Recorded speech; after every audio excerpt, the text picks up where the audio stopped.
Subscribe करें और bell दबाएं ताकि कोई खबर रह न जाए।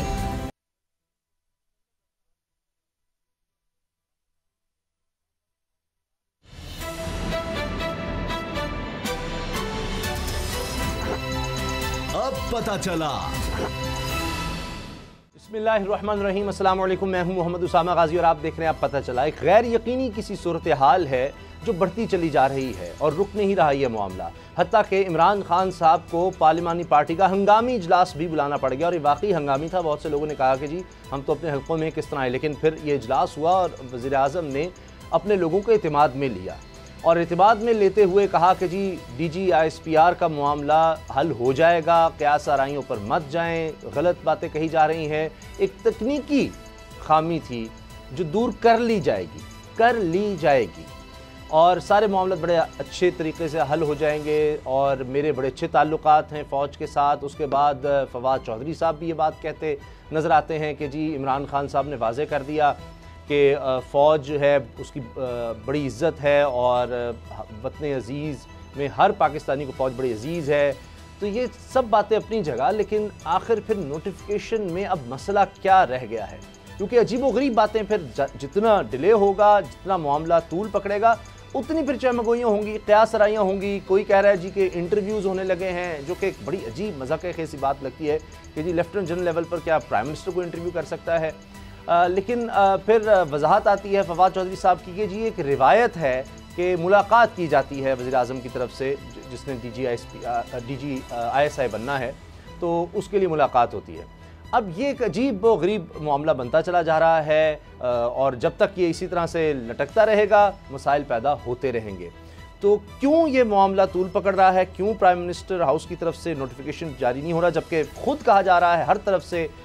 फवाद चौधरी साहब वज़ीर इत्तलात और नशरियात हैं, वो कह रहे हैं जी मामला हल हो चुका है, मुशावरत मुकम्मल हो चुकी है। फिर ये तकनीकी जो खामी थी ये दूर क्यों नहीं हो पा रही? इसी पर बात करेंगे। सबसे पहले मेरे साथ बाबर डोगर साहब, गुलाम मुर्तज़ा साहब हैं। गुलाम मुर्तज़ा साहब, ये क्या तकनीकी खामी है जो दूर नहीं हो रही?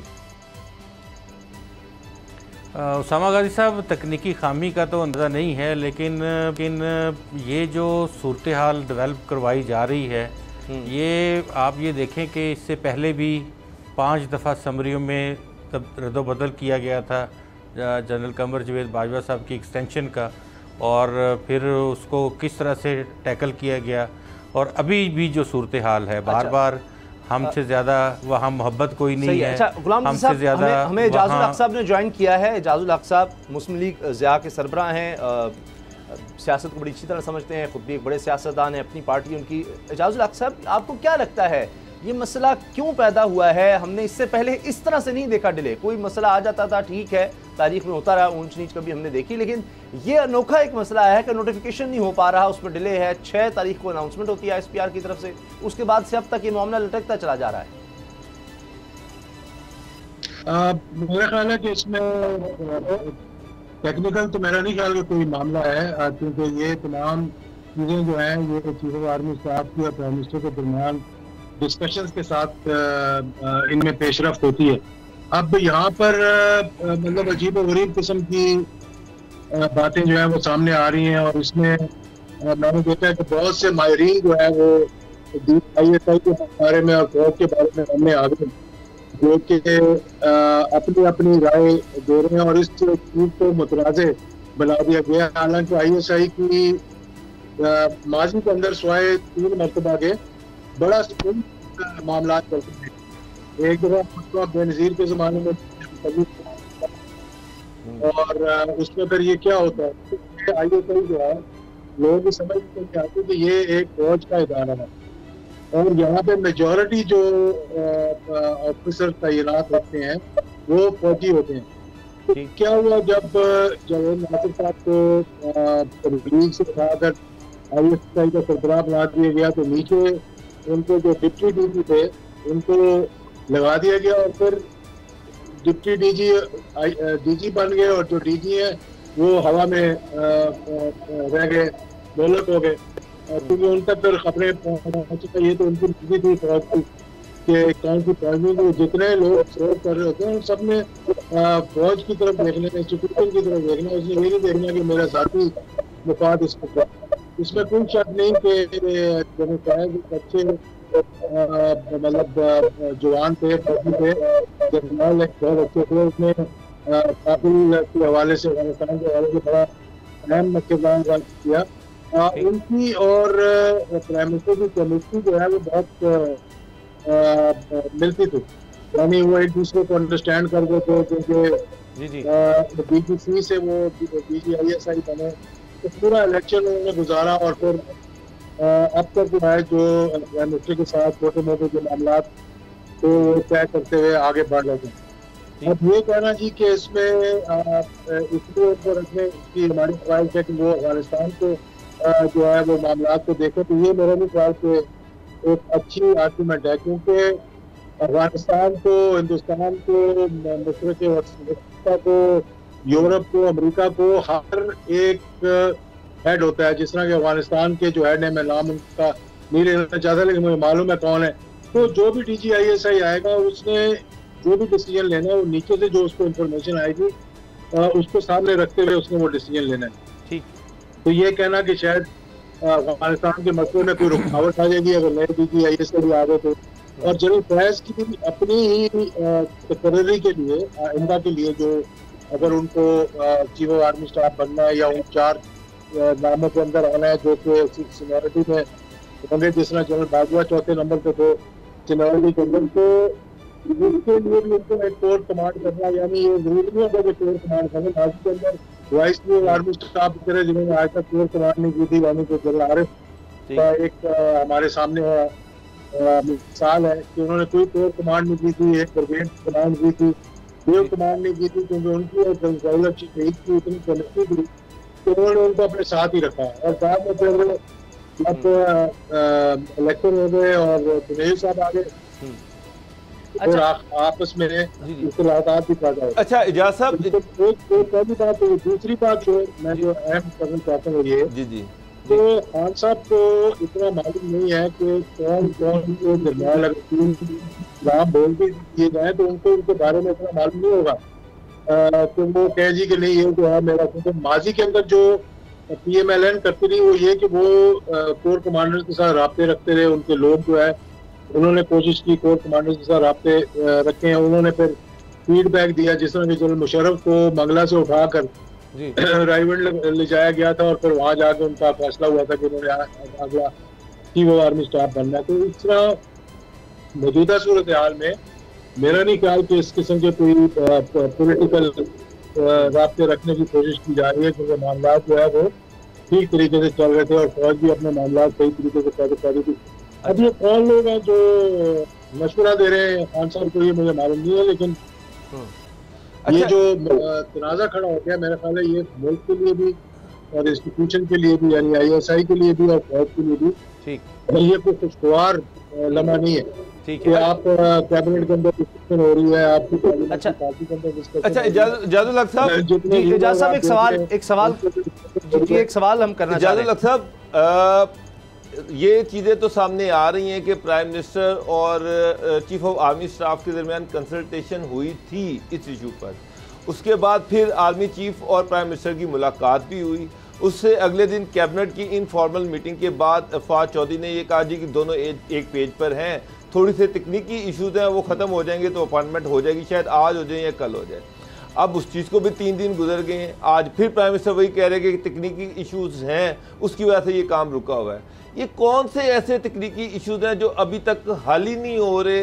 मेरा मतलब है कंसल्टेशन हो गई, ISPR ने अनाउंसमेंट कर दी, उसके बाद कौन से ऐसे तकनीकी इशूज़ हैं जो अभी तक हल नहीं हो रहे? आपकी नज़र में कौन से वो हो सकते हैं? देखें, माजी के अंदर ये होता रहा, ये जो मैं आपको बता रहा था ना कि 3 मरतबा इस तरह हुआ फौज के अंदर और ISI के अंदर के कोशिश की गई कि हम अपने DGISI को ले आएंगे, शायद इससे हमें कोई फ़ायदा होगा, लेकिन ये देखा गया कि अगर उसका तजिया आप करें तो आप देखेंगे कि इसका फ़ायदा नहीं हुआ, आपको नुकसान हुआ। चाहे वो जनरल कल्लू के वक्त में था जो कि बेखबर थे चीज़ों से, चाहे वो जवेद नासिर साहब की मरतबा था, या फिर जनरल जयाउद्दीन भट्ट जो कि ISI में बैठकर जिनको चीफ ऑफ आर्मी स्टाफ तयन कर दिया गया और उस वक्त किया गया जबकि जो चीफ ऑफ आर्मी स्टाफ थे मुल्क से बाहर थी। तो ये चीज़ें जो है ये मतलब कि मुझे नहीं समझ आती कि जो सिविलियन सुपरमेसी की बात करते हैं तो कौन सी सुपरमेसी आप चाह रहे हैं, आप क्या चाहते हैं कि मतलब फौज की लगामें आप अपने हाथ में ले लें या आप उनसे कोई ऐसा काम लें जो कि ना लेने वाला हो। तो इसलिए इंस्टीट्यूशंस को अपना काम करने देना चाहिए और ख़ासतौर पर फौज का अदारा जो इंटैक्ट है और अल्हम्दुलिल्लाह मौजूदा सूरत हाल में जो हिंदुस्तान के साथ हमारे ताल्लुकात हैं, जो अफगानिस्तान के अंदर तब्दीलियाँ आ रही हैं, जो शक व शुबात अमेरिका की तरफ से सामने आ रहे हैं और फिर हमारे मिडल ईस्ट के अंदर भी कोई अच्छे ताल्लुकात नहीं है माजी की तरह, चाहे वो हमारे करीबी साथी क्यों ना। तो ऐसे मौके पर अपने अदारों को मुतनाज़ बनाना मैं समझता हूँ ना वो सियासत के लिए अच्छा है, ना वो कोई सिविलियन सुपरमेसी के लिए अच्छा है अगर उसको ये देखा जाए, या फिर अपना हुकूमत को चलाने के लिए तो बेहतर है। मैं समझता हूँ कि जितने जनरल प्रोफेशनल हैं, जितने ही जनरल नदीम अंजम जो है वो उतने ही प्रोफेशनल होंगे और अगर उनकी जगह किसी और को भी लगा देंगे तो वो भी उतने ही प्रोफेशनल होंगे। और ये गलतफहमी थी माजी के अंदर उन सरबराहान की जिन्होंने ये कोशिश की कि हम ISI में अपना बंदा ले आए। फिर आपको मालूम होगा कि रहमान मलिक के ज़माने में ये कोशिश भी की गई कि ISI को जो है वो इंटीरियर मिनिस्ट्री के साथ जो है वो ज्वाइन कर दिया जाए या इंटीरियर मिनिस्ट्री के अंडर उसको ले आया जाए। इसमें कोई शक नहीं जो वज़ीर आज़म के इख्तियारात हैं, वज़ीर आज़म जो है यहाँ तक कि जब कोर कमांडर भी अगर किसी को लगाया जाता है तो समरी जो है वो लगाने वाले का इख्तियार जो है वो चीफ ऑफ आर्मी स्टाफ के पास है, लेकिन समरी जाती है प्राइम मिनिस्टर के पास। माजी में मैं आपको एक तो वाक़यात ऐसे भी बताता हूँ कि जनरल ज़ियाउल शहीद 8वीं तरमीम के साथ सदर पाकिस्तान थे और मोहम्मद खान जुनेजो साहब जो थे वो वज़ीर आज़म थे, लेकिन एक दो कोर कमांडर्स की प्रमोशन के ऊपर वज़ीर आज़म ने रुकावट डालने की कोशिश की और फिर वज़ीर आज़म की बात मान ली गई, यानी उस पर कोई तनाज़ा नहीं खड़ा किया गया। अच्छा, कि बात खबरें जो है वो फिर मीडिया के अंदर आ जाएं या लोग उस पर बातें करनी शुरू कर दें, लेकिन अंदरूनी खाना ऐसे मामला नहीं है। लेकिन आज तो अगर आप जरा सी कोई बात करते हो इस तरह से आवाम के अंदर चली जाती है और फिर सोशल मीडिया के ऊपर के आपके अदारे जिनके बारे में हमें खामोशी इख्तियार करनी चाहिए वो मुतनाज़ बन जाए। बिल्कुल सही। अच्छा गुलाम रज़ा साहब आपका सवाल। इजाज़ुल हक साहब आपने बड़े मुर्तज़ा मैं आपसे मुखातब हूँ, आपने बड़े टेक्निकल अंदाज में मोहतरमा बेनज़ीर भुट्टो के हाथों जनरल टैग शमसुर रहमान कल्लू, फिर ज़ियाउद्दीन भट्ट और सबका पाकिस्तान मुस्लिम लीग नवाज़ के हवाले से मियां नवाज शरीफ साहब के कोर कमांडर लाहौर तब्दील करने के फ़ैसले, सारा कुछ आपने बड़ा उसमें भी आप जानते हैं कि सिविल सुपरमेसी की तो कोई बात नहीं थी। कल एक ख़बर चलवाई गई वज़ीर आज़म हाउस से चंद सहाफ़ियों को दे कर के ये 3 नाम फ्लोट किए गए कि ये नाम समरी आ गई है, ये है और ये इसमें से एक नाम चूज़ किया जाएगा, मुशावरत जारी है।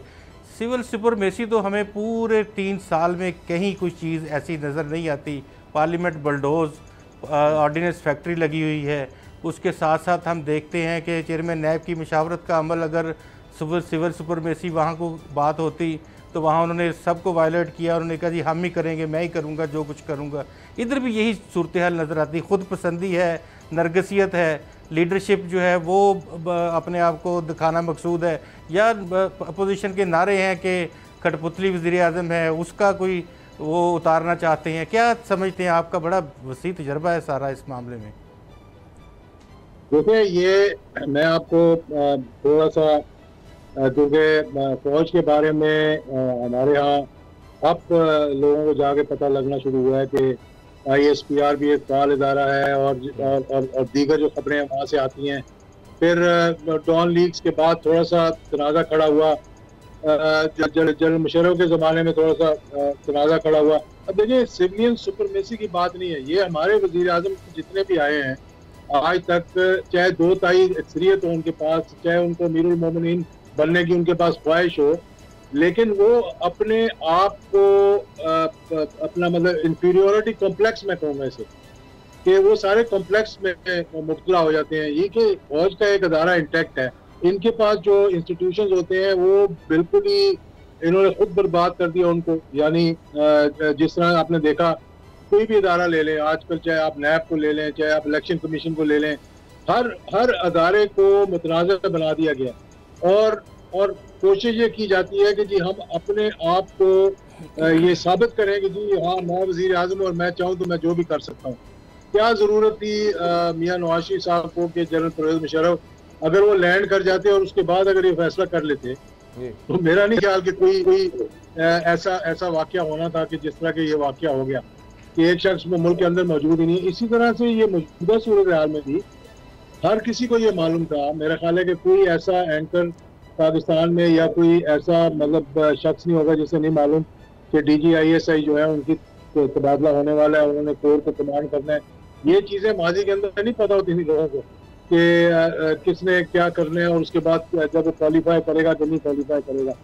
इसी तरह से आपने देखा कि इंस्टीट्यूशन जो होते हैं, मुझे याद है कि जब परवेज मुशर्रफ का और नवाज शरीफ साहब का तबादला था सितंबर 2012 की बात है, जब टू हो गया उसके बाद आपने देखा कि सितंबर के अंदर मैंने मियां नवाज शरीफ से मेरी मुलाकात हुई थी, तो जब वो काबीना में मुझे शामिल होने के लिए बार बार इसरार कर रहे थे, तो मैंने उन्हें ये बताया था कि आपके और पाकिस्तान के ताल्लुकात अच्छे नहीं है, बराए मेहरबानी जी अगर हमारी कोई खिदमत आप हुई तो आप बताएं, वरना अपने बात को आप ठीक करें। तो उन्होंने भी कहा नहीं छोड़ो जी, इसका कोई नहीं बात है, मैं खुद ही से आप समझते हैं कि कुछ अरसे के बाद वो कुर्सी का भी एक मसला आ जाता है, उसका एक खुमार होता है जो मसाइल पैदा कर देता है।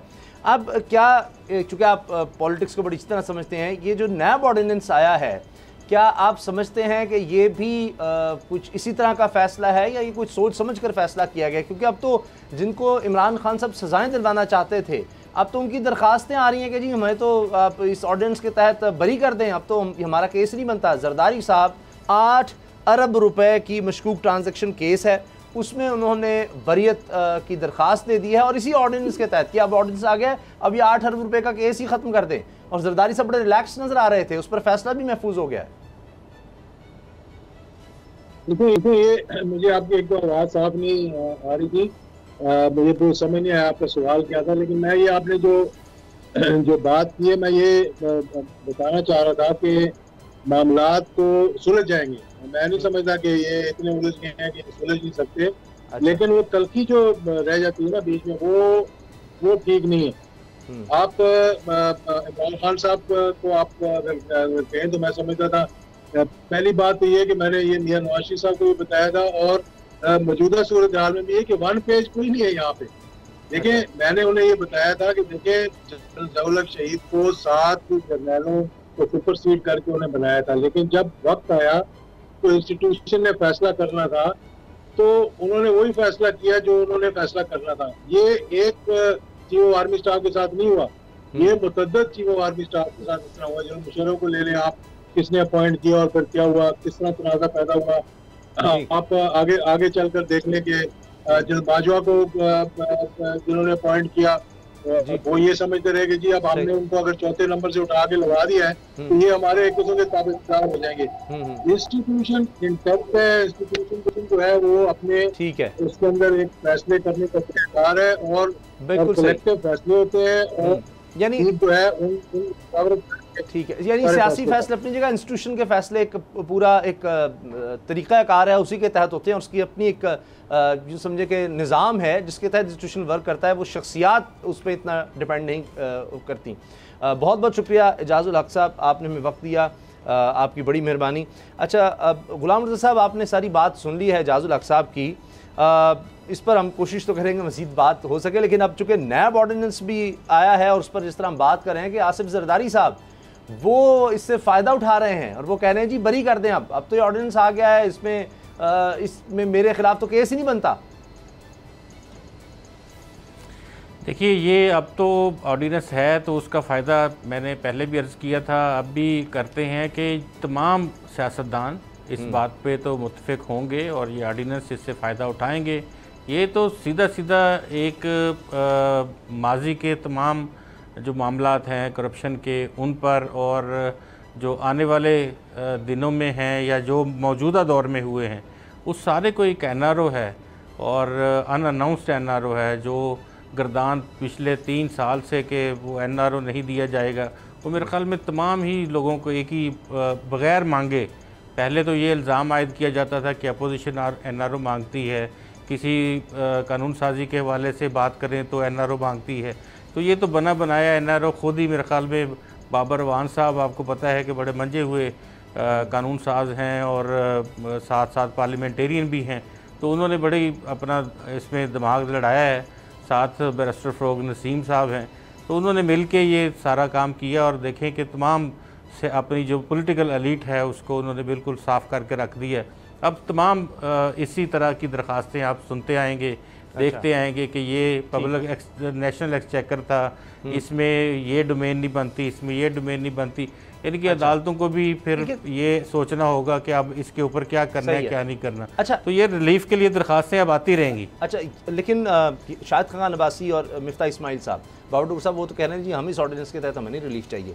और क्यों इमरान खान साहब ऐसा करेंगे? वो तो इनको सजाएं दिलवाना चाहते थे, वो ऐसा ऑर्डिनेंस क्यों लाएंगे कि जिससे इनको फ़ायदा हो जाए? उसामा साहब, इमरान खान साहब ने इनको फ़ायदा दिलवाने के लिए ये ऑर्डिनेंस नहीं लेके आए। असल में ऑर्डिनेंस तो इस तरह से आया कि देखिए कैबिनेट के जो फैसले हैं वो डिस्कस नहीं हो सकेंगे, टेक्निक के फैसले डिस्कस नहीं हो सकेंगे, ब्यूरोक्रेसी को गवर्नमेंट हाथ नहीं डाल सकेगी। तो ये तो अब जो मौजूदा ब्यूरोक्रेट्स हैं या जो मौजूदा मिनिस्टर्स हैं, ये जो मौजूदा कैबिनेट है, ये सारे तो अब ये तो इनको पता है कि अब तो पीछे टाइम थोड़ा रह गया। कल अगर हम नहीं आए, कोई और गवर्नमेंट आ गई, तो इसी और नैब के तहत वो हमारी गर्दनों पे भी शिकंजे जो हैं वो कसे जाएंगे। वो तो अपने आप को बचाया गया। ये खान साहब ने एक NRO जो है ये अपनी कैबिनेट को भी साथ साथ दे दिया। अब उस्मान बुज़दार साहब हैं, इन पे जितने भी केसेस चल रहे हैं उसमें सारी चीज़ें तो कैबिनेट से अप्रूवल है। उसके बावजूद सब्सिडी का केस जो है शुगर पे वो बंद नीति है, वो कैबिनेट से अप्रूव करवाया हुआ है। वो जो उन पे एक्साइज का केस चल रहा है वो कैबिनेट से अप्रूव करवाया हुआ है। फेडरल गवर्नमेंट में भी बेहद सारे ऐसे इश्यूज हैं जो कैबिनेट से अप्रूवल ली हुई है या टेक्निक से अप्रूवल ली हुई है। कल अगर नैब उनको हाथ डालता है तो वो नैब बेबस हो जाएगा कि ना ये तो कैबिनेट में चला गया था। कैबिनेट के हालात ये हैं कि इन सर्कुलेशन जनाब वहाँ से इजाज़तनामे ले लिए जाते हैं, मिनिस्टर को पता ही कोई नहीं होता है। एक छोटी सी समरी तैयार की जाती है और जनाब उस पर सबके साइन ले लिए जाते हैं और ये इन सर्कुलेशन ये कह दिया जाता है जी कैबिनेट की अप्रूवल हो गई है। इस तरह तो कैबिनेट के डिसीजन लिए जा रहे हैं कि और उसके बाद नैब जो है वो उनको देख ही नहीं सकेगा और ये जितने भी फैसले हुए हैं वो सारे नैब जनाब बेबस हो जाएगा, बेख्तियार हो जाएगा। उसके काबीना के फैसलों की बात की, ये जो DGISI का मामला ये भी काबीना में डिस्कस हो रहा है, उनकी भी कोई उसमें होगी? ये सिर्फ इमरान खान साहब। पहली बात है DGISI की अपॉइंटमेंट का काबीना से कुछ लेना देना नहीं है। एक चीज़ को क्लियर कर लें सर, वहाँ तो पार्लियामेंट पार्टी में डिस्कस हो रहा है। सर सुन लें, मैं आपको वो सारी कहानी सुना देता हूँ। आर्मी चीफ से ministry of defence, ministry of defence से prime minister secretariat, prime minister secretariat से प्राइम मिनिस्टर और उसके बाद इसी रूट से ये समरी वापस चली जानी है। अब उस दिन जो कैबिनेट का इजलास हुआ, उस कैबिनेट के इजलास के एजेंडे में ये चीज़ नहीं थी। कैबिनेट के इजलास का मीटिंग मिनट्स जारी होते हैं, वो कैबिनेट सेक्रेटरी जो है वो मीटिंग मिनट्स बनाता है और उसके बाद उसका एक नोटिफिकेशन होता है। उस दिन जब कैबिनेट की मीटिंग ख़त्म हो गई तो प्राइम मिनिस्टर ने अनाउंस किया कि ठीक है जनाब मीटिंग ख़त्म हो गई है, तमाम जो मिनिस्ट्री हैं या जो सारे ऑफिसर हैं वो अपने यहाँ से चले जाएं। हाँ, चंद एक जो क्लोज सर्कल था उनका, उनसे कहा कि नहीं आप बैठे रहेंगे, आप नहीं जाएंगे। तो कैबिनेट की मीटिंग उस दिन खत्म हो चुकी थी, उसके बाद ये डिस्कशन हुई है। अच्छा, चले न्यूज़ अपडेट्स हैं, इसको हम आगे हमें बलूचिस्तान के सियासी बहरान पर बात करनी है। वो भी एक तरह से यानी बहरानी वहाँ कैफियत है, ये भी पैदा की जा रही है कैफियत। ब्रेक के बाद बात करते हैं।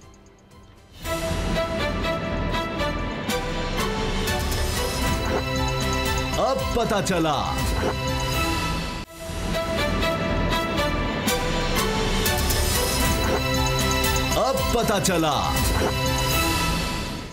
जाम कमाल साहब वज़ीर आला बलूचिस्तान रहेंगे नहीं रहेंगे, बहुत बड़ा सवाल बन चुका है। वो कह रहे हैं जी मैं इस्तीफ़ा नहीं दूंगा, मेरे हटने की या मुझे हटाने की खबरें बस ऐसी ही हैं, बेबुनियाद हैं।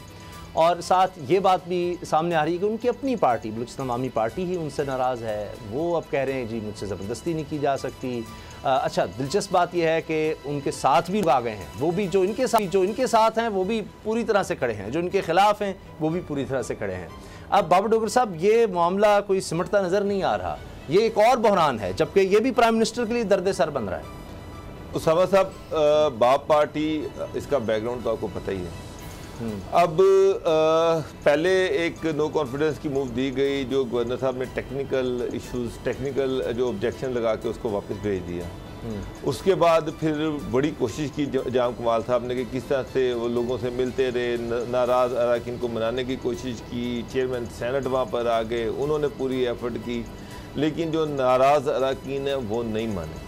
अब आप देखेंगे आज खेतरान साहब ने तो कहा कि ना मेरे बेटे को पैसे कोई ऑफ़र की गई है लेकिन हम जो है वो पीछे नहीं हटेंगे। तो मेरा मतलब है अगर इनके पास बंदे पूरे होते जाम कमाल साहब के पास और जाम कमाल साहब को पता होता कि मैं ये नो कॉन्फिडेंस जो मूव है इसको बड़े आराम से मैं इसको निपट लूँगा, तो बड़ी देर से उन्होंने इसको निपट लिया होता। गवर्नर से कहते हैं जी इसको आने दो, मैं देख लूँगा। लग यही रहा है कि इनके ख़िलाफ़ जो लॉबी है उसमें ज़्यादा लोग हैं, वो एक मजबूत लॉबी है और वहाँ पर मुझे ये लग रहा है कि जिस तरह से ये उससे बचने की कोशिश कर रहे हैं इनसे बचा नहीं जाना। अगर नो कॉन्फिडेंस मूव असम्बली में आ जाती है तो इनका बचना मुश्किल हो जाना। आज वो प्राइम मिनिस्टर से भी मिले हैं, उनसे भी मदद मांगी है। अब खान साहब जो हैं फ़िलहाल वो खुद क्राइसिस में हैं, अभी तक उनके DGISA के इशू पर उनके अपने मामला ख़राब हुए हुए हैं। तो वो कह रहे हैं कि हम एक ही सफ़े पर हैं, एक ही पेज पर हैं, लेकिन वो एक सफ़ा जो है वो अभी नज़र नहीं आ रहा, लग नहीं रहा कि सफ़ा एक ही है। तो अब वहाँ से वो अपने इश्यूज़ को देख रहे हैं। वहाँ से मेरा नहीं ख्याल कि अगर वहाँ से मैनेज होना होता बलूचिस्तान तो वो फिर बड़े अर्से पहले मैनेज हो गया होता। अच्छा। जो अभी तक मैनेज नहीं हुआ इसका मतलब ये कि ये अब मर्कज़ी गवर्नमेंट जो है, फेडरल गवर्नमेंट जो है, ये उसके कहने पे भी चीज़ें वहाँ पर तब्दील नहीं हैं। अच्छा गुलाम नज़र साहब ये बताएं, प्राइम मिनिस्टर कुछ मदद कर सकते हैं? वो तो ख़ुद इस वक्त बहरान में घिरे हैं, बल्कि ज़्यादा बेहतर जुमला ये होगा कि उन्होंने ख़ुद को बहरान के इर्द गिर्द यानी अब खुद दायरा खींच दिया कि बहरान मेरे इर्द गिर्द रहे। असल में जो मुलाकात हुई है वज़ीर आज़म के साथ उसमें जाम कमाल साहब ने यहाँ के एक बहुत बड़े रहनुमा और अच्छे अहदेदार उनके हवाले से ब्रीफिंग दी है और उन्होंने बताया कि वो वहाँ पे पेनिट्रेशन कर रहे हैं, तो उनसे बात की जाए कि वो इस तरह वहाँ पे ना करें। बाकी जो रिपोर्ट्स प्राइम मिनिस्टर साहब के पास आई हैं, जो जाम कमाल साहब ने बताया उसके मुताबिक तो उन्होंने कहा कि अभी भी मेरी अक्सरियत है, बेशक वहाँ पे अगर तहरीक अदम-ए-इत्तेमाद लाई जाए तो तभी कोई मसला ले आएँ, मैं उसको फेस करने के लिए तैयार हूँ और उससे पहले मैं कोई भी ऐसा फ़ैसला जो है वो नहीं करूँगा। तो ये और ये वहाँ से भी हमें जो रिपोर्ट्स मिल रही हैं बलूचिस्तान से, कोयटा से, वो भी इसी तरह की है कि जाम कमाल साहब के पास बंदे पूरे हैं। अभी तक इनकी फिर फेस कर ले ना, फिर उससे भाग क्यों रहे हैं? मेरा मतलब है कि कभी गवर्नर हाउस में जो नो कॉन्फिडेंस मूव की समरी है उधर स्टक हो जाती है, कभी ऑब्जेक्शन लग जाता है, कभी ये प्राइम मिनिस्टर के पास भाग रहे हैं, कभी उधर भाग रहे हैं। तो उसको फेस कर ले, एक दफा आने दें, अगर आ जाएगी तो डिफीट हो जाएगी तो उनका मसला सारा खत्म हो जाएगा। वो तो मुलाकात उन्होंने यहाँ पे किसी ने उनसे कहा था कि जाइए, एक दो मुलाकातें कर रहे हैं, तो वो मुलाकात करने के लिए आ गए, मुलाकात उन्होंने कर भी ली। जो ख़बर आपको हम यही दे रहे हैं कि मुख्तदर हलकों का यही फ़ैसला है कि जाम कमाल ही वज़ीर आला बलूचिस्तान रहेंगे। अगर पहले तो कोशिश की जाएगी कि ना आए, इसी तरह से मामला सेटल डाउन हो, अगर नहीं सेटल डाउन होते तो तहरीक अदम-ए-इत्तेमाद भी ले आएँ, वो एक दिन में पता चल जाएगा। उसके बाद 6 महीने तक तो फिर जाम कमाल ही रहेंगे और वो मुझे बड़ा सफिशेंट टाइम होगा कि उसमें वो और मज़ीद चीज़ों को मैनेज कर लें। वफाक की एक बड़ी शख्सियत जो है वो कोशिश कर रही है वहाँ पे, अब उसने भी ज़ोर लगाना थोड़ा शुरू किया, लेकिन अभी भी सूरत हाल जो है जाम कमाल साहब के हाथ में है। ऐसा नहीं है कि वो बिल्कुल वहाँ पे हाथ पैर छोड़ दिए उन्होंने या उनके ख़िलाफ़ सारा ऐवान जो है वो खड़ा हो गया है। अभी भी उनके हाथ में अक्सरियत है और यही आज उन्होंने यहाँ पे भी बताया। और उन्होंने इस शख्सियत को जो इस्लामाबाद में है इसके हवाले से उन्होंने कहा है कि प्राइम मिनिस्टर को कि उनको कहें कि आप इस तरह का किरदार अदा न करें, हमें वहाँ पे जो भी मामलात का सामना है हम उसको ख़ुद वहाँ हल कर लेंगे। अच्छा, तो गुलाम साहब अब आप विफाक की शख्सियत की भी बात कर रहे हैं, बहरान की भी बात हो रही है, क्योंकि एजाजुल हक साहब से तफसील में बात हुई लेकिन आपकी खबर नहीं आ सकी। आप अंदर की खबरें हमेशा देते हैं और सही देते हैं, तो ये कोई विफाक की शख्सियत को नोटिफिकेशन के लिए भी फिर एक्टिव कर दें, वो तकनीकी ख़राबी दूर करवा दें। आप वहाँ बैठे हैं इस्लामाबाद में, इतना तो बड़ा मसला नहीं होना चाहिए। देखिए नोटिफिकेशन तो बाबर डोगर साहब के पास भी है, कल का एक अच्छा नोटिफिकेशन जो है ना वो ये खुद जान के, मैं आपको ये अर्ज़ करूं कि ये खुद जानबूझ के ये सब कुछ ये किया जा रहा है और ये इनके लिए, किसी के लिए भी, हम सब के लिए, हमारे अदारे हैं, किसी के लिए अच्छा नहीं है। ये इनको इस तरह से जो नुकसान, मैं आपको बताऊं कि जो नुकसान 3 साल में मरीम नवाज़ और नवाज शरीफ नहीं पहुंचा सके, ये 3 दिनों में इमरान खान साहब ने उससे 10 गुना ज़्यादा डैमेज कर दिया है हमारे इदारे को। और उसके साथ साथ जो इससे पहले इनके इक़दामात हैं, उन इक़दामात को भी अगर आप देखें तो उनका नाम ले लेकर इमरान खान साहब ने वो इक़दामात किए हैं जिनका शायद उन्होंने कभी कहा भी ना हो या उनके ख्याल में भी ना हो। और तमाम पॉलिटिकल पार्टीज़ में यही बात करके कि ये उधर से फैसला, हर जो कोई महंगाई हो, ट्रांसफ़र पोस्टिंग हो, पंजाब हो, सिंध के हवाले से जो भी किसी इलेक्शन कमीशन ऑफ पाकिस्तान का मामला हो, अपोजिशन का मामला हो, कौमी असम्बली में मामला हो, चेयरमैन, मैं कहता हूँ कि A to Z जो कुछ भी होता रहा है वो सारा मलबा गिरा दिया गया है। वो सिर्फ एक ही वो जी बस हम क्या करें, इनके वुज़रा ये बात कहते हैं, हम क्या करें जी। फिर वो खान साहब को टेलीफोन आ जाता है तो टेलीफोन उधर से खान साहब ये करते हैं, भाई बताएं किसका टेलीफोन आता है, बात करें। तो अभी आप जो इस तरह का ये शो लगाया हुआ है आपने, ये शो क्यों लगाया हुआ है? ये मामला सेटल करने के लिए, उनको कुछ बताने के लिए कि जी बस चंद दिन और दे दें, घबराएं ना आप। इसका मतलब है प्रेशर तो है ना पार्लिमानी पार्टी की तरफ से, क्योंकि उनको भी ये प्रेशर महसूस हो रहा है कि ये क्या हो रही है गेम। वो पार्लिमानी पार्टी तो देखें, उन्होंने कहा कि आज बड़ा ज़बरदस्त सवाल हुआ शाह महमूद कुरैशी साहब से कि आप इमरान खान साहब के साथ हैं, तो वो आगे से ना वो बोले हाँ ना वो बोले ना, तो वो खामोश रहे। फिर सवाल पूछा गया तो उसने कहा आपका काम है साफ़ियों का शरारतें करना, और वो अपने गेट क्रॉस कर गए, अंदर चले गए। बात ये है कि वो ये भी होता है एक टेस्ट करना कि भाई अब इस सिचुएशन में कोई साथ है भी है ये नहीं है, ये साथ है तो उनके चेहरे कितने लटके हुए हैं। जो ये तो शेख रशीद साहब से भी पूछा गया है कि जनाब आप हमारे साथ हैं या नहीं है। अच्छा, तो वो भी चुप रहे। नहीं, वो तो खुद हमेशा से उनका देखें, शेख रशीद साहब ने तो एक दफ़ा नहीं, उनका तो 50 बयान आप निकाल सकते हैं जिसमें उन्होंने कहा कि मैं गेट नंबर 10 का तर्जमान हूँ। वो तो हमेशा से ये बात कहते हैं। आप पता नहीं तर्जमानी क्यों नहीं कर रहे हैं। अच्छा। बात करें कोई, क्यों खामोश? इस सूरत हाल में वो कहते हैं उससे पूछा जाता है, वो कहते हैं फवाद चौधरी से पूछ लें। अच्छा, इस सूरत हाल में एक और बड़ी अहम मुलाकात हुई है, मरीम नवाज साहिबा को मिलने गई हैं जो डिप्टी ये हैं नाज़िम नबूर अमेरिका की, और वहाँ पर जनाब साबिक़ वज़ीर आज़म शाहिद खान अब्बासी भी थे, परवेज़ रशीद साहब भी थे, एहसन इकबाल भी थे, खुर्रम दस्तगीर थे, मरीम औरंगज़ेब साहिबा भी थी। तो ये बड़ी सिग्निफिकेंट है। इस तरह से शहबाज शरीफ से ये वाली मुलाकात कोई हाईलाइट नहीं हुई। कुछ मैंने कहीं देखा कि कोई ज़हराना वगैरह दिया उन्होंने भी, लेकिन वो बात नहीं कुछ आई। वो ये इस सूरत हाल में ये मुलाकात, ये बड़ा पैगाम है एक, और उसमें कहा गया कि मौजूदा सियासी सूरत हाल के हवाले से अमेरिका से बात हो रही है। उसामा साहब, ये जितना मर्जी कह दें कि हमारे दरमियान जनाब कोई इख्तिलाफ नहीं है, ये भी यही कहते हैं कि हम सेम पेज पे हैं, एक ही पेज पे हैं, कोई इख्तिलाफ नहीं है। अच्छा, तो इख्तिलाफ तो है, खुल के नजर आ गया है। आज जब डिप्टी नाज़िमुल उमूर जो है अमेरिका की, वो जब आज आई हैं, जो मरियम से मुलाकात की है, उसमें तारिक फातमी भी थे। आपको पता है कि डॉनली के वो एक अहम कैरेक्टर थे, और जब वो DGISPR का वो जो हुआ था, वो जो ट्वीट आया था, उससे पहले जो नोटिफिकेशन हुआ था उसमें उनको उड़ा दिया गया था। आज उनको भी बिठाया गया और वो वहाँ पर नोटिंग करते रहे।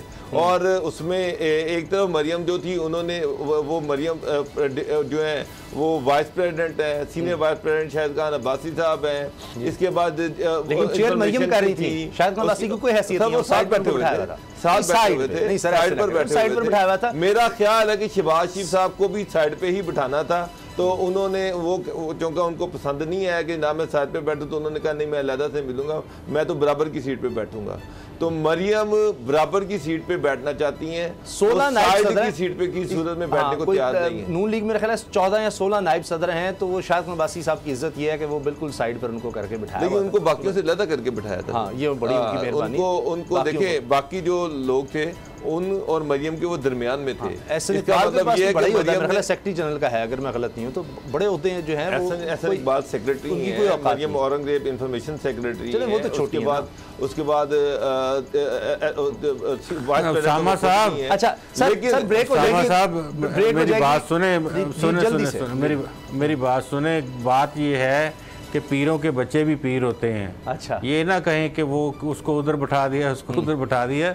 वो नवाज शरीफ साहब की साहबजादी है, जाहिर है वो अपना, पीरों के भाई, आपको पता है पीरों के भाई सर वो क्या होते हैं, मरूसियत है। पीरों के भाई क्या होते हैं पीरों के भाई जो हैं वो छोटे हैं, पीरों की औलाद ज्यादा प्यारी पीर होती है। अच्छा सर, आप ये देखें ब्रेक का वक्त है, ब्रेक लेते हैं और ब्रेक के बाद बात करेंगे नून मुकद्दम केस की, जिसमें ज़ाहिर जाफ़र ने अजीबोगरीब हरकतें करना शुरू कर दी हैं। क्या ये ड्रामा कर रहा है वही कि जी कोई ये ज़हनी मरीज़ है, उस वजह से माफ़िया मांगता फिर रहा है और कह रहा है जी कुर्बानी की बात हुई थी, जी उसने खुद कुर्बानी के लिए अपने आप को पेश किया। ब्रेक के बाद बात करते हैं।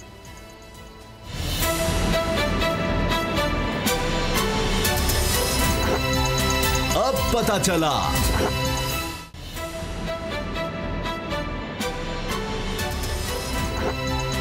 अब पता चला। नून मुकद्दम केस बड़ा ही हौलनाक कत्ल का ये मामला है और इसमें जो मरकज़ी मुल्ज़िम है ज़ाहिर जाफ़र, उसने अजीब हरकतें करना शुरू कर दी हैं। कभी वो कहता है कि जी मुझे कोई फ़ोन करने दिया जाए, हाँ मैं मुजरिम हूँ, घुटनों के बल बैठ गया अदालत के अंदर और कहता है कि जी कुर्बानी इस्लाम में जायज़ है, नून मुकद्दम ने ख़ुद को कुर्बानी के लिए पेश किया, हाँ मैं मानता हूँ मैंने ये कत्ल किया, मैं गुस्से में था, वो भी गुस्से में थी, अजीब व गरीब बातें कर रहा है। पिस्तौल मेरे बाप का था, वकील जो है जो बातें कर रहा है वो गलत है, ये मेरा वकील नहीं, मैं जेल में नहीं रहना चाहता, मुझे या फांसी लगा दें या मुझे माफ़ कर दें, अब माफ़ी की भी बात कर रहा है। ये क्या नज़र आ रहा है आपको गुलाम साहब, ये एक सोच कर कोई प्लानिंग के साथ ये खुद को पागल दिखाना चाह रहा है? बिल्कुल, ये एक सोचा समझा और प्लान्ड ये सिलसिला है। आप इसको देखें कि जब ये गिरफ़्तार हुआ था तो इसकी ये क्या हालत थी, अब ज़रा इसकी हालत देखें, बड़ा बाबू बना हुआ है और बड़ी कटिंग शटिंग करवाई है, दाढ़ी को भी ट्रिम करवा ली है। तो उसके बाद बाकायदा इसको सेशंस इसके वालिदैन जो साथ गए हैं उसका मतलब ये था साथ आके गिरफ़्तारी देने का और साथ इसके रहने का कि इसको समझा सकेंगे कि चीज़ों को किस तरह से लेके चलना है। सारा ड्रामा एक तरफ है, कभी माफ़ी मांग रहा है, कभी ये कह रहा है कि कुर्बानी का दिन था, नून मुकद्दम ने अपने आप को कुर्बानी के लिए पेश किया, उनके वालिद साहब को कहता है कि हम दोनों आपस में प्यार करते थे, 3 साल हम रिलेशनशिप में रहे, आप मुझे फांसी लगवा दें, आप ये कर दें, मैंने मारा है, मैं मानता हूँ। लेकिन जो ही सेहत जो इसके ऊपर फ़र्द जुर्म है वो पढ़कर सुनाई गई, उससे सब इनकारी हो गए। इतने ये चालाक हैं, अच्छा, इतने श्रूड ये मुल्ज़म हैं, ये उससे इनकारी हो गए सारे। एक तरफ बेटा क्या कह रहा है, दूसरी तरफ जब वो फ़र्द जुर्म पढ़कर सुनाई जाती है, बताया जाता है, तो उसमें सब मुनकर के हमने कुछ नहीं किया। और आगे आज तो ट्रायल शुरू हुआ है, अभी फ़र्द जुर्म के बाद असल ट्रायल शुरू होता है, आज से ट्रायल शुरू होगा। अब आने वाले दिनों में आपको बहुत सारे इस तरह के किस्से, कहानियाँ, जज्बाती तकरीरें वो आपको मिलेंगी जिसमें ये और इनके साथ जो थेरेपी वर्क्स है वो ये साबित करने की कोशिश करेंगे कि ये एक ज़हनी मरीज़ था, इसको शक का फ़ायदा दिया जाए। शक का फ़ायदा ज़ाहिर है कि मुल्ज़म को मिलता है, तो इसको बचाने की कोशिश की जाएगी कि किसी तरह से इसको फांसी की सज़ा ना हो, अच्छा, इसको उम्र कैद की सज़ा हो जाए। ये प्लानिंग की गई है इनकी जानिब से। और प्रोसिक्यूशन में भी बहुत सारे इस तरह के लकूनाज रखवाए गए हैं और बहुत सारी आने वाले दिनों में ट्रायल में भी बहुत सारी चीज़ें वकला की जानिब से ऐसी पेश की जाएंगी जिसमें ये बार बार ये अदालत को ज़ोर दिया जाएगा, अदालत को बताया जाएगा, अदालत को कायल करने की कोशिश की जाएगी कि ये एक नफसियाती मरीज़ है, इसको एक नफसियाती मरीज़ के तौर पे इसके केस को ट्रीट किया जाए। अच्छा बाबू डोगर साहब, ये अजीबोगरीब और बड़ा हौलनाक केस है, लेकिन उसी जगह पर खड़े होकर कहता है कि जी मेरे साथ जो मुल्ज़िमान हैं इन्होंने कत्ल किया है, इन्होंने मारा है नून मुकद्दम को, फिर कहता है जी मैंने मारा है, कभी कुछ कह रहा है कभी कुछ कह रहा है। क्या अब ये ट्रायल पर ये चीज़ आपको लगता है इससे फ़र्क पड़ेगा? क्योंकि इस्लामाबाद हाई कोर्ट की तरफ से जहाँ से इनकी ज़मानत मनसूख हुई, इसके वालिदैन की दरख्वास्त जो है वो मंजूर नहीं हुई और वहाँ से सिर्फ 2 माह का वक्त है कि ट्रायल 2 महीने के अंदर अंदर मुकम्मल करना है। देखिए उसामा साहब, इस केस में एविडेंसेस बड़े स्ट्रॉन्ग हैं, गवाह भी बहुत सारे हैं और ये बड़ा क्लियर केस है। आप देखें कि उसमें हर चीज़ जो है उससे बड़ा वाज़ेह तौर पर ये चीज़ सामने आ रही है कि जनाब कत्ल इसी ने किया। जब लोग वहाँ पर गए तो ये बड़ा खौफनाक सीन था कि ये वहाँ पर उसके जो सर था उसके साथ फुटबॉल खेल रहा था, ये चीज़ें भी सामने आई। उसके बाद फोरेंसिक एविडेंस भी है, सारी मोबाइल फ़ोन्स की जो कॉल होती रही हैं वो भी सारा कुछ सामने है। तो अगर सारा एविडेंस देखा जाए तो उसमें तो कुछ दूसरी राय ऐसी है ही नहीं कि जनाब इसे मर्डर नहीं किया। और अब ये जो सारा कुछ कर रहा है, ये सारा जो चीज़ें सामने आ रही हैं, जिस तरह से जो आज की जो वहाँ पर थी सारी जिसमें फ़र्द जुर्म आयद की गई, उससे पहले जो ड्रामेबाजी कर रहा है कि जनाब मैं जेल में नहीं रह सकता, मुझे फांसी लगा दें, या ये है कि मुझे माफ़ कर दें, कभी उसके बाप को कह रहा है मुझे माफ़ कर दें, कभी ये कहता है वो कुर्बानी का दिन था, वो खुद कुर्बान होने आई, हम 3 साल से रिलेशनशिप में थे। तो ये सारी चीज़ें मैं वो अब उसके पास एक ही बड़ा जो आर्गूमेंट है वो यही है कि जनाब इसका ज़हनी हालत ठीक नहीं है, ज़हनी तवाज़ुन ठीक नहीं है, तो उसका इसको बेनिफिट दिया जाए। तो उसामा साहब मुझे तो नहीं लग रहा कि कोर्ट ने जिस तरह से इसके वालिदैन ने हाई कोर्ट में भी बेल की एप्लीकेशन दी वो वहाँ से रिजेक्ट हो गई। इसका मतलब ये है कि कोर्ट तो कोई रिलीफ देने के मूड में नज़र नहीं आ रही। इतने स्ट्रॉन्ग एविडेंसेस के बाद, ये सारी चीज़ों के बाद मुझे तो जो है वो इसमें कोई शक नहीं है कि ये 2 महीने का ट्रायल दिया गया है कि 2 महीने के अंदर इसको ट्रायल को कंप्लीट करना है। तो पुलिस ने अपनी इन्वेस्टिगेशन कंप्लीट कर ली हुई है, हर चीज़ जो है वो बड़ी वाज़ेह है। कोई ऐसा डाउट क्रिएट नहीं होता कि जाहिर शाह ने उसका मर्डर नहीं किया, ना ही कोई ऐसी चीज़ सामने आई जिससे कोई डाउट क्रिएट हो सके कि जनाब के कोई और भी इसमें इन्वॉल्व हो सकता है। क्योंकि अगर जितनी इन्वेस्टिगेशन हुई है पुलिस की, अगर कोई और एलिमेंट होता तो वो सामने आ जाता। हाँ, ये बड़ा क्लियर है उसामा साहब कि वो सारे लोग जिन्होंने इसकी मावनत की है वो करैक्टर खुल के आ गए। इसके वालिदैन, इसके चौकीदार, फिर वो लोग जो फिजियोथेरेपी के लिए आए थे, वो सारे लोगों ने किसी ना किसी तरीके से किसी हद तक इसकी मावनत की है इस केस में। लेकिन कहीं से ये साबित नहीं हुआ कि मर्डर जाहिर शाह ने नहीं की। अच्छा गुलाम रज़ा साहब, इसमें वो ये कहता है कि जी मेरा वकील जो है ये झूठ बोल रहा है, ये अपने वकील को नहीं मान रहा। अदालत में ये मान जाना कि जी मैंने ही कत्ल किया है, इसकी कोई सिग्निफिकेंस है या नहीं? इसलिए कि कभी वो कुछ कह रहा है कभी कुछ, इसलिए अदालत में इस तरह का बयान जो है या तो वो गवाह के तौर पर दे तो और बात है, यूँ खड़े होकर देना उससे कोई फ़र्क नहीं पड़ता। इससे देखिए जिस तरह की मर्जी बातें करते जाएं, इस तरह की बातों से सिवाय इसके कि पब्लिक ओपिनियन जो है वो बिल्डअप किया जाए कि ये एक इस तरह के चीज़ें लिखवाई जाएं, करवाई जाएं मुख्तलिफ़ जगहों पे कि ये एक जो है वो ज़हनी मरीज़ है, नफसियाती मरीज़ है, ये उसके लिए कोशिश है। असल जिस दिन ट्रायल शुरू होगा और उस दिन सवाल जवाब होंगे, उन सवाल जवाब की रोशनी में ये फैसला किया जाए सब उसका ये कहना कि मैंने कत्ल किया है, अदालत में, भरी अदालत में जज के सामने खड़े होकर कहना, वो देखिए फिर भी सकता है। ये बात इस तरह की उस वक्त नहीं है जब ये शहादत की जो टाइम होता है, जिस वक्त एविडेंस हो रही होती है या जिस वक्त जिरा हो रही होती है, उस वक्त इससे जब पूछा जाए कि तूने कत्ल किया है तो फिर ये कि हाँ मैंने कत्ल किया है, तो वो इसका एडमिशन होगा। अभी जो ये बातें हैं ये सिर्फ इनको बातों की हद तक अदालती प्रोसीजर और होते हैं और वकील है उसी को नहीं मान रहा वो तो उसका वकालतनामा, अगर ऐसी बात है तो उसका वकालतनामा वापस ले ले। वो वकालतनामा वापस क्यों नहीं लिया? ये भी ऐसी बातें हैं। अगर ऐसी बात नज़र आती है या किसी को चीज़ है तो कहे कि हम उनसे वकालतनामा वापस लेते हैं, किसी और को वकालतनामा देते हैं या मैं अपना केस खुद लड़ूंगा। ये सारी चीज़ें मैं आपको ये यकीन से वसूख से कहता हूँ कि सारी चीज़ें ये इस मुल्ज़म को नफसियाती मरीज साबित करने के लिए इस तरह की क्रिएट की जा रही है, बनाई जा रही हैं। लेकिन और ये इसका बेनिफिट ऑफ डाउट आ चुकी है कि ये कोई ज़हनी मरीज नहीं है। हाँ, ये आती है ज़हनी मरीज नहीं है, ये बात ज़रूर पहले सामने आ चुकी है। तो अल्लाह करे कि जी इसमें जल्द से जल्द फैसला हो और सख्त से सख्त सज़ा हो, और फांसी की सज़ा ही हमें नज़र आती है कि सही है, और उसी से बचने की सारी कोशिशें बहरहाल हो रही हैं। प्रोग्राम देखने का शुक्रिया, इजाज़त दीजिए, अल्लाह हाफ़िज़।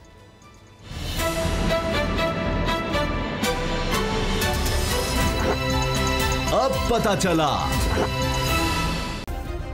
सब्सक्राइब करें और बेल दबाएं ताकि कोई खबर रह न जाए।